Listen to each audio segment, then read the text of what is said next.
Hey guys, Tech Flash here. Today the phone that I will be reviewing is the Nubia Red Magic 6, and the one that I have in my hands is the Pro variant. Nubia actually makes two types of Red Magic 6 phones. One is a regular version and the second one is the Pro gaming version, which is what I have today. Obviously with that there are a few differences and added features to the Pro variant, such as 16 gigs of RAM and 256 gigs of internal storage, and this is most probably the fastest smartphone you can buy today. The regular Red Magic 6 is already a pretty powerful device on its own, and then they went ahead and made a 16 gig variant, which is maybe the biggest distinguishing factor between the regular one and the Pro version. Now, while we're waiting for the phone to turn on, let's dig into the box and take a look at the charger, which is a 30-watt fast charger adapter. Although this phone does support up to 66 watts of fast charging, and the Chinese variant of this phone actually comes with a 120-watt charger. So depending on which one you're buying, you'll get the chargers accordingly.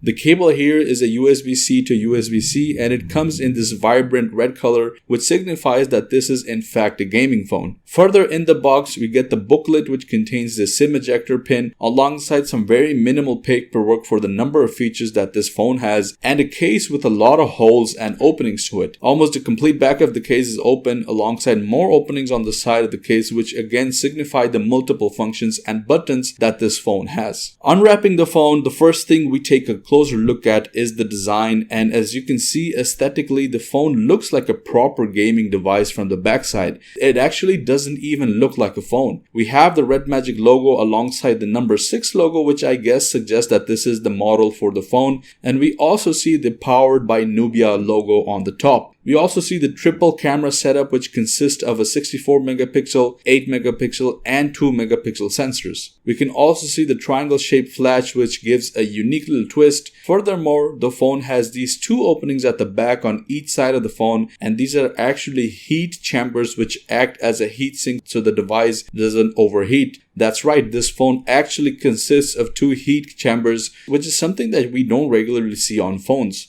The normal variant of this phone comes with only one heat chamber, but since this is the Pro, this one comes with two. We also have a few lights at the back which turn on in game mode as RGB lighting. On the top we can see a headphone jack, and the actual body of the phone is made up of metal with Gorilla Glass on both sides for protection. On the bottom, we see the Type-C slot along with the SIM slot, which we will open. This SIM slot supports two SIMs, and if you can see, it actually has a rubber seal to it, although the phone doesn't really have any IP rating, so I don't know why that's actually there. We can also see a stereo speaker on the bottom and top front of the phone. Another thing that I noticed is that you still get the old chin type design, although the size has been reduced, but the old design is still there, and that's probably a necessary evil to be able to put on the display which it currently has. The display itself is an AMOLED, which has probably the highest refresh rate that I have ever seen on a phone, with 165 Hz of very smooth scrolling and gameplay. Talking about the openings on the case, we can see a lot of buttons and sensors, starting with two side mounted triggers, which are capacitive built-in triggers used for gaming, and the amazing feature of these triggers is that they support sensitivity up to 400 Hz. On the sides, you'll again see two openings, and no, these are not speakers, these are in fact the openings for the fan on this phone. Yes, you heard that right, this phone has two fans in it, just like a gaming laptop would actually have. And as soon as you switch the red slider, this phone immediately goes into a gaming mode. Normally this type of slider is used to mute your phone, but this one is used to trigger the gaming mode, and as soon as I did this, I can immediately start to hear the fans going on, which you can even turn on or off with the turbo fan button. As I mentioned earlier, the back of the phone comes with an RGB strip, so it lights up and starts flashing whenever you're gaming. Not to forget, this device is packed with a Snapdragon 888 processor, so there is no doubt anywhere that this phone is probably the fastest you can currently buy.